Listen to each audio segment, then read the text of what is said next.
오늘 그러면 이제 우리가 오늘 일단 최재형 얘기 먼저 해볼까요? 최재형 얘기를 먼저 해야 돼요. 네. 그러니까 최재형이 갑자기 핫해진 이유가 뭡니까? 먼저 그 배경부터. 최재형 목사가 워낙 지금 사고를 쳤잖아요. 네. 그래서 이 사람의 정체가 궁금해지던 차에 지금 두 가지 차원에서 문제가 되고 있는데 네. 하나는 그 최재형 목사랑 같이 수행을 했다라고 하는 박모모 씨가 네. 지금 연일 지금 이게 뭐 맞아. 하잖아요. 근데- 뭐 청나라 권룡제 옥새가 어쨌든 뭐 있다는 그러니까 얘기가 스카이데일리 그건데 다른 언론이 이렇게 받진 않더라고 그거를. 네, 그렇죠. 아 근데 국민의힘이 받았기 때문에 이게 국민의힘 달라진 점이에요. 예전 같으면은 주요 언론이 안 받으면 국민의힘이 안 받았는데 국민의힘이 이거를 나오자마자 탁 받아버리니까 이게 보도가 되는 거예요. 전 잘했다고 봐요. 스카이데일리랑 인터뷰를 했어요. 네. 일단은 대남 공작원이다 이런 차원에서 인터뷰를 네. 했는데 스카이데일리 쪽에서는 자신 있다. 뭐 앞으로도 뭐 얼마든지 깔 수 있다. 뭐 녹취가 다 녹취- 있다는데 녹취도 뭐. 있으니까. 그다음에 이제 스카이데일리가 최재형한테 전화를 했어요. 예. 이 옥새 아냐?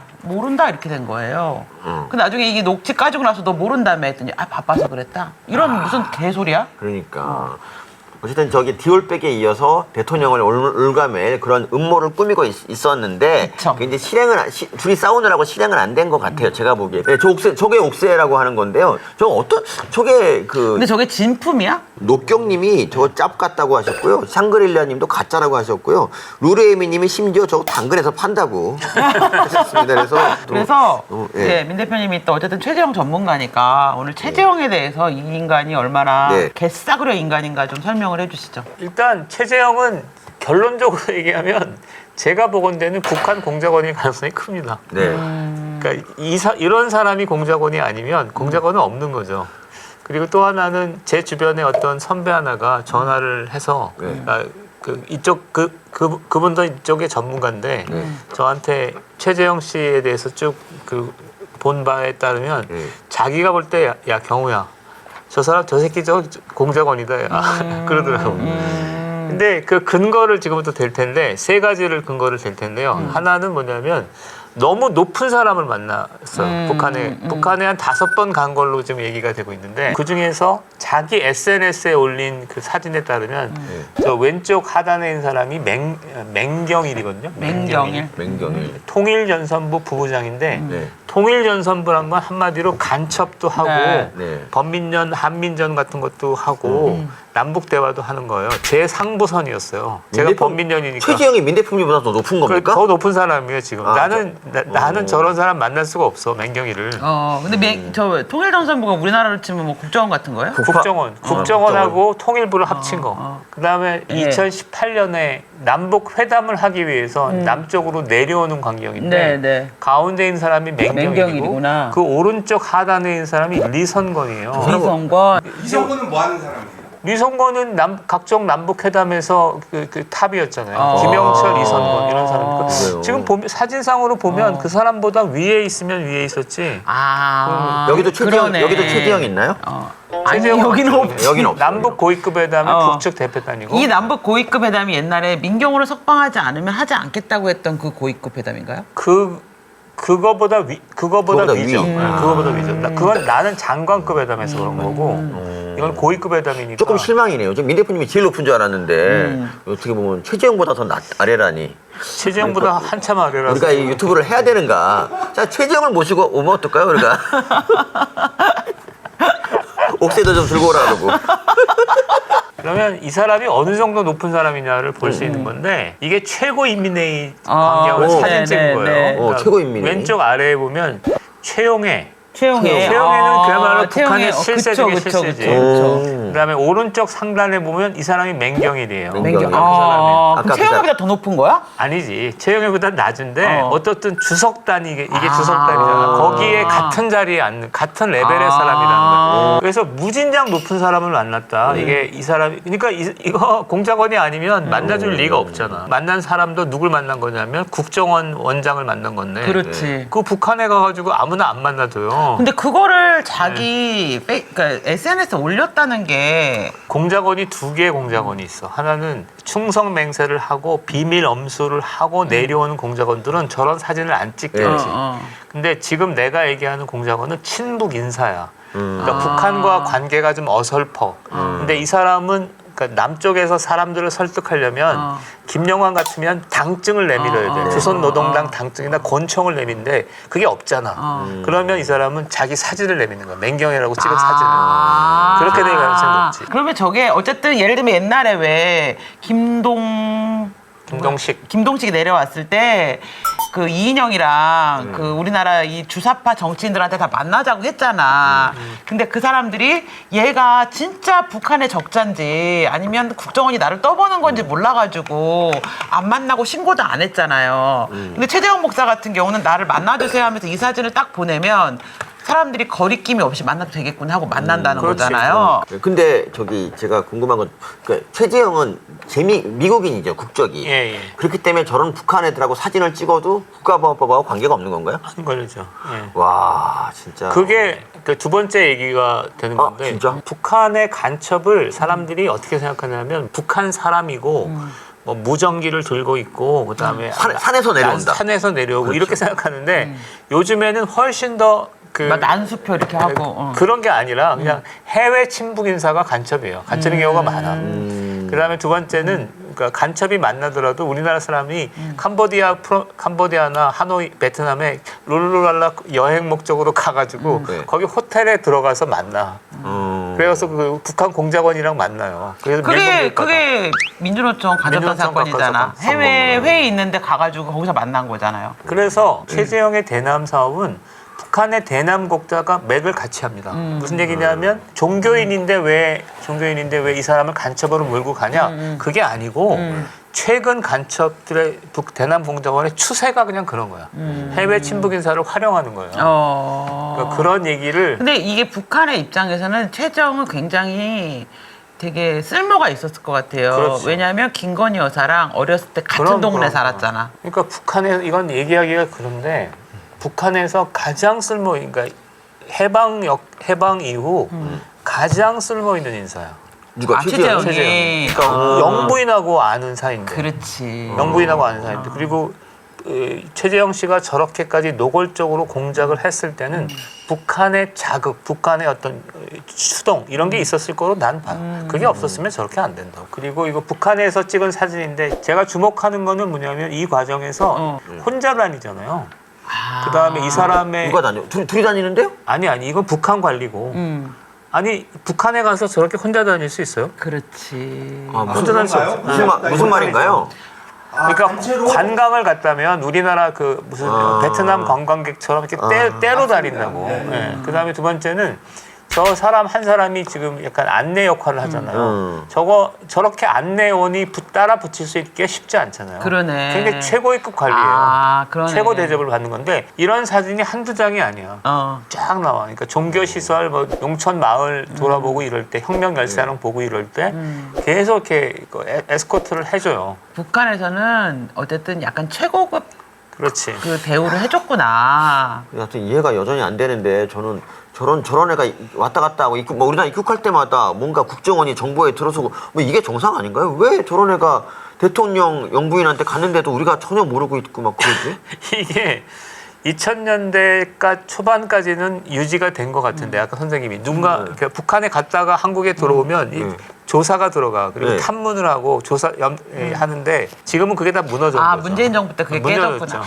그러면 김대중 노무현 때 깨지기 시작해서 완전 깨진 거죠. 이게 그러면 이렇게 볼 수 있겠네요. 이거는 사실 북한과 최재형과 문재인의 합작품이라고 봐야 되겠네요. 네, 그걸 이재명이 활용하고 있고. 문재인보다 사실은 노무현 정권 하에서 형성된 어떤 국가보안법 무력화 작업이 없으면 저렇게 활동할 수 없죠. 그 다음에 세 번째 근거는 남한에 와서 그러니까 친북 인사들을 좀 조직적이고 체계적으로 만났어요.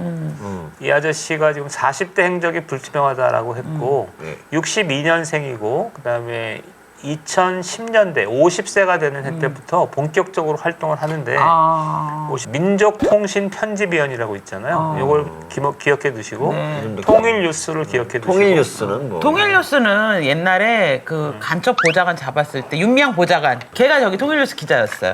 하여튼 남쪽에 와서 친북 인사들을 이리저리 엮고 다녔다라는 건데 첫 번째 제가 문제제기 1. 네. 북 바로 알기라는 저 오른쪽에 보시면 책을 냈는데 이 책을 누가 냈냐면 1심의 간첩단 이정훈. 사건 1심의 조직원들이 낸 겁니다. 4.27 시대 연구원이라고도 네. 하는데 여기 1심이라고 같이 보시면 공조군요, 돼요. 얘가. 여기에 한 종교 꼭지를 냈죠. 그러니까 책을 내고 공조를 했다. 이게 중요한 게 아니라 이건 그냥 표면이죠. 그러니까 해외 친묵 인사가 들어와서 1심의 관련자들을 접촉했다.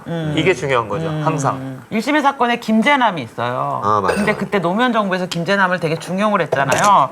그래서 그 1심의 사건을 그때 국정원이 막 조사해서 오는데 김재남 바로 턱밑까지 온 거예요. 그러면 노무현 정권이 너무 부담이잖아요. 그래서 노무현 대통령이 그만하시죠라는 유명한 말을 남겨요. 노무현이 이 수사에 대해서 이제 그만하시라고 그랬잖아요. 그래서 이제 여기 국정원장 그때 김승규 국정원장이 도중에 사퇴해 버렸네. 이것 때문에 열받아서.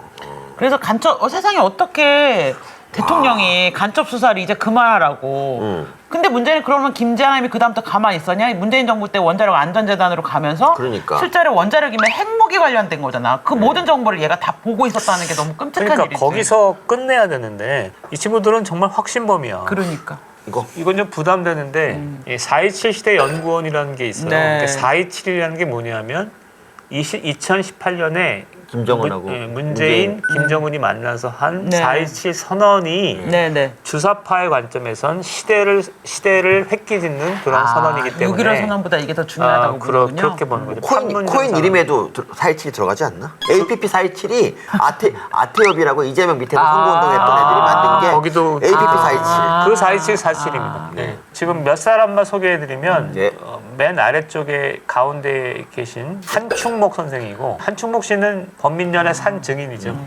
그야말로 주사파의 산 증인이시고 그 오른쪽에 계신 분이 권낙기 씨라는 분인데 통역당 장기수죠. 그다음에 맨 오른쪽에 있는 분이 유명한 이정희 씨의 남편인 심재환 맨 오른쪽? 씨. 네. 제가 오늘 특별히 소개하려고 하는 분은 두 사람인데 네. 맨 뒤에 보시면 이분이 이제 이정훈 씨입니다. 1심에. 1심의 이정훈 씨고 이 양반은 정말 그러니까 막 그야말로 내놓고 지금 주세사상을 전파하는 활동들을 하고 있는 셈이고 오른쪽으로 가시면 손정목 씨입니다. 그분이. 이분도 1심의 관련자인데 감옥을 살고 나와서 각종 1심에 언론 매체에서 대단하다. 이제는 재범같지만 아니게 1심에 저 사람들 또 구속되면 재범이잖아 다. 재범 돼도 3년 살고 나와. 이건 이정훈 씨가 쓴 책인데요. 주체 사상을 선전하기 위한 책입니다.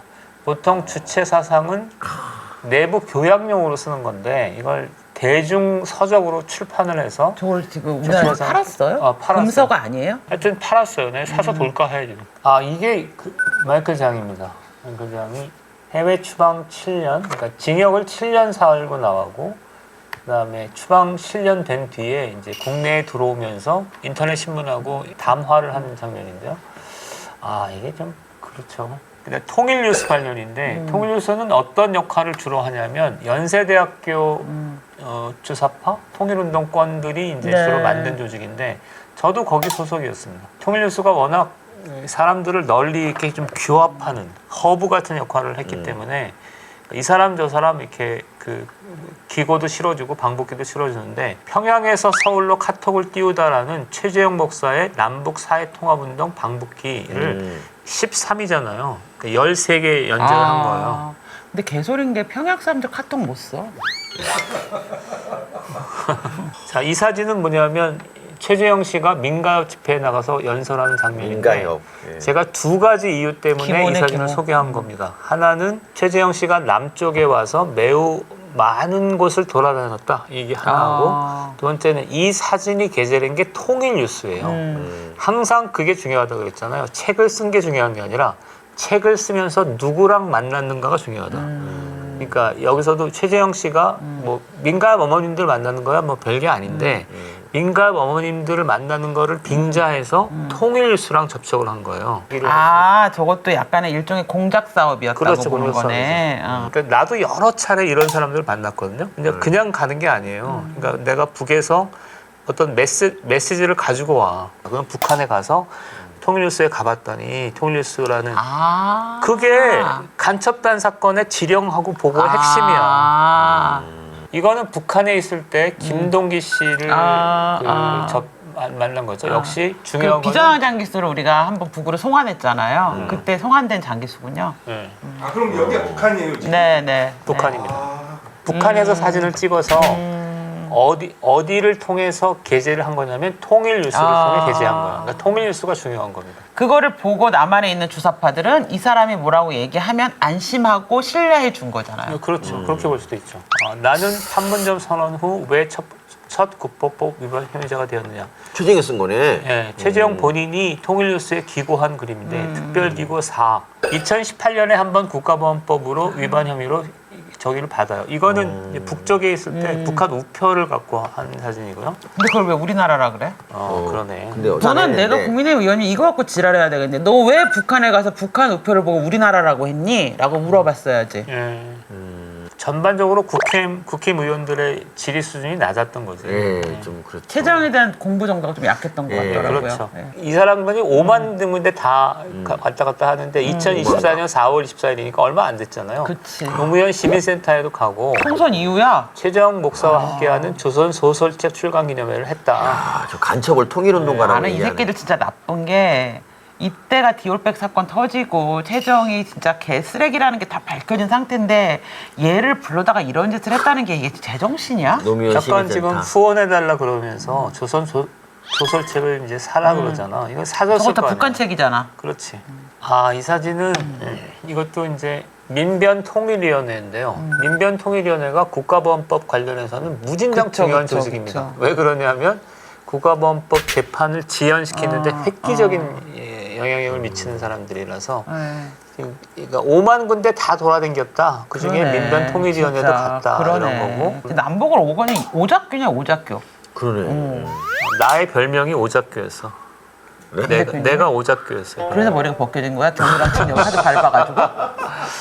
여기 특별히 한 사람 소개해 줄 사람은 저 뒤에 보면 흰색 와이셔츠 입은 사람 있잖아요. 이 사람이 장경욱입니다. 잘 모르실 텐데 국가보안법 공안사건 담당자들을 치를 떠는 사람이에요. 저 사람이 오작교였던 것 같은데 머리 그 옆에 보면. 저기 아니야? 저기 심재환. 심재환? 아까 그 사람이구나.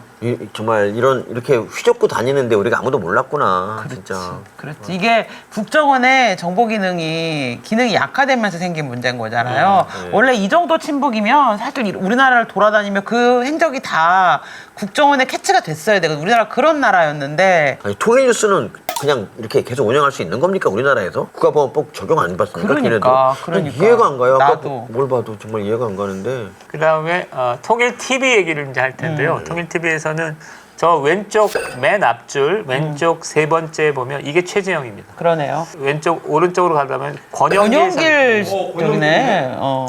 우리나라 제야의 최고 문제점은 그러니까 그러니까 통일운동가와 간첩 사이에 구분이 없다는 거예요. 그러네. 이건 통일 TV에 지금도 이제 유튜브에 들어가면 볼 수 있는데 네. 이 TV의 특징은 뭐냐면 그냥 있는 그대로 송출해요. 북녘 텔레비를 그냥 그대로 송출해. 아 이거 북한 방송이에요? 네, 그러면? 북한 방송이에요. 놀랍네. 북한 방송을 있는 그대로 송출하고 아래 그 앵커 두 사람이 하는데 여기서 소개할 거는 이 왼쪽 앵커입니다. 김창현 씨인데 김창현 씨구나. 네, 서울- 울산파. 고려대학교 81학번이고 민혁당 물산위원회 관련자입니다. 그러니까 이것도 뭐냐면 통일 TV는 그냥 통일 TV고요 사업이고 누구를 만났냐가 중요하잖아요. 그러니까 민혁당 울산파랑 그러네. 만났다라는 얘기를 하고 싶은 겁니다. 좀 한 장만 내려주시면. 근데 울산파랑 경기동부랑 친하지 않아? 그러니까 현재 진보당은 울산파와 경기동부파의 연합이냐. 그러니까. 그러면 나는 이재명하고 경기동부하고 연결고리를 봤을 때 최재형과 이재명이 연결될 조직적으로 수 있어요. 연결되지 않았다고 보기는 어려울 것 같은데요. 통일 TV가 지금 KT에서 송출을 중단시켰어요. 야, 너무 늦은 감이 막았어요. 있지만 네, 어쨌든 막았어요. 좀 그걸 갖고 이제- 맞네. 그거 갖고 한번 소송했었어. 그다음에 어제 제가 이거를 준비하기 위해서 이리저리 뒤지던 중 찾았습니다. 이건 뭐죠? 찾았습니다. 여기는 이제 경기도 파주 적성면에 있는 적군묘지. 여기 이제 북한군 또 중국군 전사자들이 안장되어 있는 곳입니다. 파주 적군묘가 뭐냐면 이재명이 국립공원으로 만들겠다고 공약했던 데예요. 여기서도 중요한 사람은 오른쪽에 있는 사람입니다. 참 너무 적군이지만 완전 외국 적군도 아니고 우리 같은 동족인데 이 사람이 촛불행동의 권효익이죠. 대표. 권호영. 최재형이 중요한 게 아니라 이 사람이 중요한 거거든요. 권호영. 권호영이 촛불행동. 훨씬 중요한 건데 얘가 이제 북측에 간 상태에서 내려온 거잖아. 한국으로 들어온 거잖아. 그럼 권호혁이랑 만나서 무슨 얘기를 했겠어? 아, 별놈의 얘기를 다 했겠지. 탄핵에 대해서 모의를 했겠네. 근데 정확히는 저 영상은 2015년 영상입니다. 아니 근데 저 정도면은 계속 연결을 가지고 왔다 갔다 했겠지. 그러니까 15년이니까 이건 좀 전문 과정인데 13년, 14년에 통진당이 해산되거든요. 그러니까 북한의 입장에서는 이제 남한의 거점이 사라진 거야. 따라서 북한에서 새로운 거점을 만들기 위해서 시도를 해야 되는 거지. 그러니까 그때 그 무렵부터 집중적으로 첫 번째는 뭐가 있냐면 북한에서 두 가지를 하는데 집중적으로 해외 인사들을 접촉을 해요. 그게 신은미, 뭐 요길남 이런 사람이고 또 하나는 간첩단 사건, 우리가 아는 간첩단 사건, 민주노총 간첩단 그게 집중적으로 16년, 17년에 걸려서 다 똑같아 다. 그거를 이제 16년, 17년, 15년 뭐 이때 북한의 통일연선부 또는 문화교류국 이런 데서 전반적으로 공작을 한다고. 그 공작의 일환처럼 나는 보여. 그러니까 합법적으로 의회에 진입을 시켜서 뭔가를 해보려고 했던 시도가 파탄 난 거잖아요. 통진당 해산되면서. 거점이 사라진 거야. 그치. 거점이. 그러니까 남한에서 뭔가 정리를 해야 될 것일 때 옛날에는 통진당의 오더를 내리면 끝나잖아. 통진당이 다 알아서 정리해 주잖아. 근데 통진당이 사라졌어. 북한의 입장에서도 너무너무 난망한 거야. 그러니까 새로 우리가 공작 조직을 새로 어떤 조직을 만들어야 되겠다 할 때 딱 두 개가 떠오른 거지. 하나가 뭐냐면 그동안 뭔가 접촉을 해왔던 남한 출신의 인사들을 야 쟤네들 다 끌어모아 그래서 한 명씩 불러내. 캄보디아 불러내고 베트남 불러내고 중국 불러내서 그게 청주간첩단, 제주간첩단, 민주노총 간첩단 이렇게 되는 거고 그다음에 해외 인사들 그동안 우리가 알고 있던 해외 인사들 다 불러들여. 그래서 다다다다다 해서 남한에 이제 새롭게 우리가 공작망을 구축해야 되거든. 그러니까 실천연대 애들 저기 있고 얘가 여기 민주당 울산파 저기 있고 의심의 잔당들 저기 있잖아. 엮어. 얘가 그거 이렇게 된 엮고 거야. 다니는 애구나. 그게 한호석이 했던 일이야. 한호석이. 한호석이 그러니까 와서 이제 북한의 말 듣고 와서 이제 북한 말이라고 전해주는 사람이었죠. 그렇죠. 그러니까 한호석이 무슨 짓을 했냐면, 그러니까 민혁당이 깨지거든요. 민혁당 90년대 중반 되면 민혁당이 깨져요. 북한의 입장에서는 민혁당을 중심에 있었던 김영환이 사라져 버리니까 뭘 할 수가 없는 거야. 그러니까 안 되겠다. 남한의 공작 조직 지하당을 재건해야 되겠다 싶으니까. 재건이 그게 쉽게 두 가지 방법이 있잖아요. 하나는 거물급 간첩을 내려보내서 이리저리 엮고 다니는 게 하나 있는데 그게 잘 안 되거든. 그러니까 미국에 있는 한호석이나 정기열을 딱 포착을 한 거야. 포착을 해서 이 사람이 왔다 갔다 북한에 왔다 남한에 왔다 하면서 사람들을 묶어. 마침 국가보안법이 거의 형해화되어 있기 때문에 그런 짓을 해도 상관없어. 그러네. 없었어. 그러니까 묶었어. 그래서 민혁당 잔당 2개 울산파와 경기동부파와 울산파가 비민혁당 계열 인천파를 묶어서 군자선의 약속 민노당을 만든 거예요. 근데 민노당을 갖고 잘 갔거든. 잘 갔는데 이게 이석기 사태가 딱 나니까 깨져버린 거야. 또 새로운 작업을 또 해야 돼. 이제 또 해야 되는데 또 그 생각이 날 거 아니야. 하나가 뭐냐면은 유능한 공작원이 하나 내려와서 주사파들 어디 있나 찾아가지고 다 엮고 다니는 건 너무너무 위험하고 비생산적이야.